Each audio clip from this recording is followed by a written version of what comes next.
बिस्मिल्लाहिर्रहमानिर्रहीम। अस्सलाम वालेकुम। कैसी है मेरी यूट्यूब फैमिली? उम्मीद है कि सब ठीक ठाक होंगे, खुश होंगे, मुझे दुआओं में याद रख रहे होंगे, मेरी फैमिली को उनको दुआओं में शामिल कर रहे होंगे। वीडियोस बहुत ज़्यादा मोटिवेशनल है। ये वीडियो बहुत से लोगों की रिक्वेस्ट पर है कि हम चाहते हैं आप भी आपकी तरह बहुत ज़्यादा मोटिवेशनल कैसे हम हो पाएंगे। आज की वीडियो तहज्जुद पर है, क्योंकि सबसे ज़्यादा ये सवाल किया जाता है कि आप ही मेरी दुआ कैसे कबूल होगी। मैं तो डेली तहज्जुद पढ़ती हूँ और दुआ भी करती हूँ, फिर भी मेरी दुआ कबूल क्यों नहीं होती। आखिर आप ही मेरी दुआ कब कबूल होगी? तो आज मैं आपके इन्हीं सवालों का आंसर पूरी डिटेल में दूंगी। इसका आंसर बहुत ज़्यादा अहम है, क्योंकि जो डेली तहज्जुद पढ़ता है तो क्यों इनकी दुआ अभी तक कबूल नहीं हुई। तो मेरी आप सब से रिक्वेस्ट है कि वीडियो को एंड तक ज़रूर देखिएगा। मेरी डेली वीडियोस में से ऐसे क्वेश्चंस भी होते हैं जो मैं शेयर करती हूँ आपसे, लेकिन आप वीडियो को फुली नहीं देखते, आप स्किप कर देते हैं। तो वही क्वेश्चन, वही आंसर जो मैं आपको पिछली वीडियोस में दे चुकी होती हूँ, आप वही क्वेश्चंस कर रहे होते हैं। सिर्फ वजह क्या है कि आप फुली वीडियो नहीं देखते और स्किप करके देखते हैं। प्लीज़ आज की वीडियो पूरी देखना। मेरी आप लोगों से रिक्वेस्ट है कि प्लीज़ वीडियो को पूरा देखा और सुना करें। तहज्जुद के वक्त अल्लाह बहुत ज़्यादा करीब होता है, और यही वो वक्त होता है जब अल्लाह ताला 7वें आसमान से पहले आसमान पर आता है और कहता है कोई मदद मांगने वाला, मैं इसकी मदद करूं। है कोई दुआ मांगने वाला कि मैं इसकी दुआ को कबूल करूं। है कोई हाजत मांगने वाला, मैं उसकी हाजत को पूरा करूं। इसलिए तो है कोई हाजत मांगने वाला, मैं उसकी हाजत पूरी करूं। इसलिए तो तहज्जुद को अल्लाह की लाडली दुआ कहा जाता है। तहज्जुद पढ़ना हर किसी को नसीब में नहीं होता। वो बहुत सी खुश नसीब होते हैं जिन्हें तहज्जुद पढ़ना नसीब होता है, क्योंकि अल्लाह जब अपने किसी बंदे से नाराज़ होता है तो अल्लाह ताला सबसे पहले इसे सजदे की तौफीक छीन लेता है। जिन लोगों को फ़र्ज़ नमाज के बाद तहज्जुद का सजदा भी नसीब होता है ना, वो लोग अल्लाह के इतने पसंदीदा लोग होते हैं, और अल्लाह के कितने करीब हैं ये सिर्फ अल्लाह ही जानता है। इसलिए तहज्जुद की इबादत अल्लाह की नेमतों में से एक नेमत है, क्योंकि अल्लाह अपने इन्हीं बंदों को इस बेहतरीन इबादत के लिए सिलेक्ट करता है जिनकी इबादत अल्लाह पसंद करता है। इसलिए तहज्जुद पढ़ने वाले अल्लाह के बहुत खास बंदे होते हैं। तहज्जुद की अहमियत और फजीलत तो आपने बहुत जगह सुनी होगी, लेकिन बाद में इस इंसान को अपना एहसान याद दिलाएं से शर्मिंदा करें तो ये अपने एहसान के नीचे दबा हुआ रखें, तो हमें ऐसी नेकी पर कोई इनाम नहीं मिलता, बल्कि ऐसे इंसान से नाराज होता है। और मैंने अपने इस बंदे को तुम्हारे पास भेजा था कि तुम इसकी मदद कर पाओ और अपने अजर में इजाफा कर सको, लेकिन तुम्हारी नीयत इसे शर्मिंदा करने की है।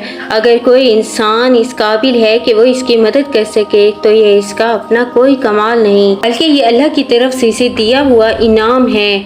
अल्लाह ने इसको इस काबिल बनाया कि वो दूसरे की मदद कर सके और मुश्किल वक्त अल्लाह इस बंदे को इसके पास भेज सके। ऐसा तहज्जुद की नमाज में भी हमारी नीयत का सबसे बड़ा हाथ है। मैंने बहुत से लोगों को तहज्जुद की पाबंदी करते हुए, इनमें कितने ऐसे लोग भी हैं जो तहज्जुद सिर्फ अल्लाह के लिए पढ़ते हैं।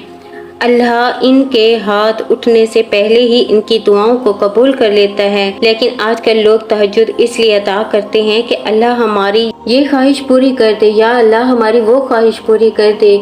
ऐसी इबादत में आप खालिस दिल से अल्लाह को नहीं मांगते, बल्कि किसी और चीज़ को मांग रहे होते हैं। अल्लाह का कुर्ब नहीं मांगते, सिर्फ अपना फ़ायदा देखते हैं। और जब आपको फ़ायदा मिल जाता है तो आप लोग तहज्जुद पढ़ना छोड़ देते हैं। आप इसे अल्लाह की मोहब्बत के लिए तो पढ़ कर देखें। इसलिए जब आपकी दुआ कबूल नहीं होती तो आप अल्लाह से शिकायत करना शुरू कर देते हैं कि अल्लाह हमारी दुआ ही नहीं सुन रहा। अल्लाह तो कभी किसी की दुआ रद्द नहीं करता। देखें, आपकी दुआ या तो फ़ौरन कबूल हो जाती है या कुछ टाइम के बाद कबूल हो ही जाती है। लेकिन यहाँ बात वही आती है कि आप जितना खालिस होकर नीयत से पढ़ेंगे इतना जल्दी आपकी दुआ कबूल होगी, या फिर अल्लाह ताला इसे यौम आखिरत के लिए रख देता है। ये कभी नहीं कहना चाहिए कि मेरी तो दुआ ही कबूल नहीं होती। अरे वो तो रब कायनात है जो 70 माओं से भी ज़्यादा चाहने वाला है। वो तुम्हारी दुआओं को कबूल क्यों नहीं करेगा? हमारा फ्यूचर तो सिर्फ और सिर्फ हमारा अल्लाह ही जानता है।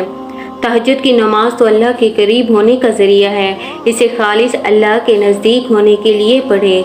देखिए, मैं ये नहीं कहती कि आप अल्लाह से तहज्जुद में कुछ दुआ और ना मांगें, अपनी कोई तकलीफ़, अपनी कोई परेशानी अल्लाह के सामने न रखें।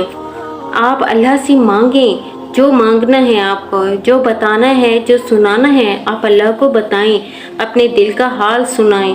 आप अल्लाह को आप बीती बताएं, जो परेशानी है वो बताएं, आप अल्लाह से शेयर करें, ज़रूर करें। लेकिन ये ना सोचें कि मैं तो डेली तहज्जुद पढ़ती हूँ, अल्लाह मेरी नहीं सुन रहा, अल्लाह मेरी दुआ को कबूल नहीं कर रहा, मैं तो अल्लाह से रो रो कर गिड़गिड़ा कर दुआएं मांग रही हूँ, फिर भी अल्लाह मेरी दुआ को नहीं सुन रहा। ऐसा ना कहें। देखिए, अल्लाह को हमारी इबादत की ज़रूरत नहीं, बल्कि हमें है ज़रूरत अपने रब की।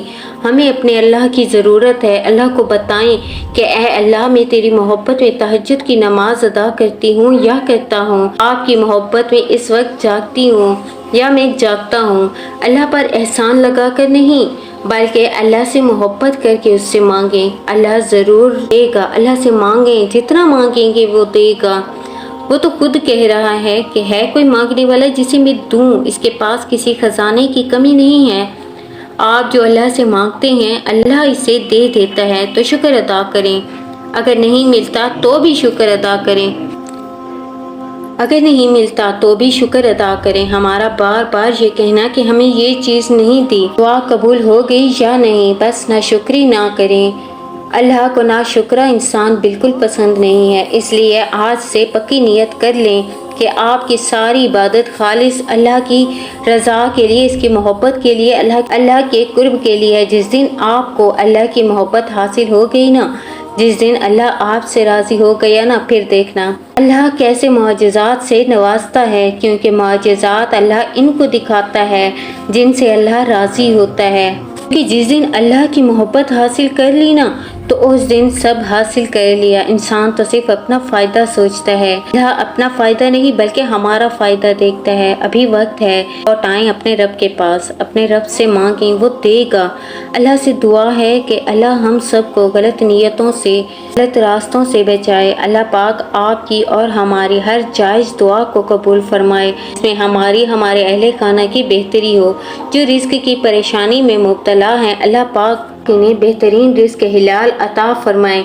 जो बे औलाद हैं, अल्लाह पाक इनको नेक साले औलाद से नवाजें। मेरी अल्लाह पाक से दुआ है कि मेरी और मेरे अहले खाना की और मेरे तमाम सुनने वाले बहन भाई, देश और परदेश के जो बहन भाई हैं, अल्लाह पाक उनके जो भी मुश्किलात हैं उनको दूर फरमाएं। अल्लाह पाक इनको मुश्किलात को दूर करके इनकी दुआओं को कबूल फरमाएं। आमीन। और व्यूअर्स, जब मैं दुआएं मांगती हूँ, आमीन कहती हूँ, तो आप भी मेरे साथ आमीन लाजमी कहा करें, क्योंकि जाने किसके आमीन से किसकी दुआ कबूल हो जाए। और मेरे जो बहन भाई मुझे कमेंट करके अपने अच्छे राय से आगाह करते हैं, मैं उनका थैंक्स कहती हूँ। और आप लोग किस किस कंट्री से, किस किस सिटी से मेरी वीडियोस को देख रहे होते हैं, मुझे अच्छे से फीडबैक देकर लाजमी बताइएगा, ताकि मुझे पता चले कि प्यार आपके खलूस का, कि आप कहाँ कहाँ से मुझे सुनते हैं। आज की वीडियो से आपको थोड़ी सी भी हेल्प मिली हो तो कमेंट करके ज़रूर बताइएगा, और अपने फैमिली और फ्रेंड्स में ज़रूर शेयर कीजिएगा बतौर सदका जज़ाकल्लाह।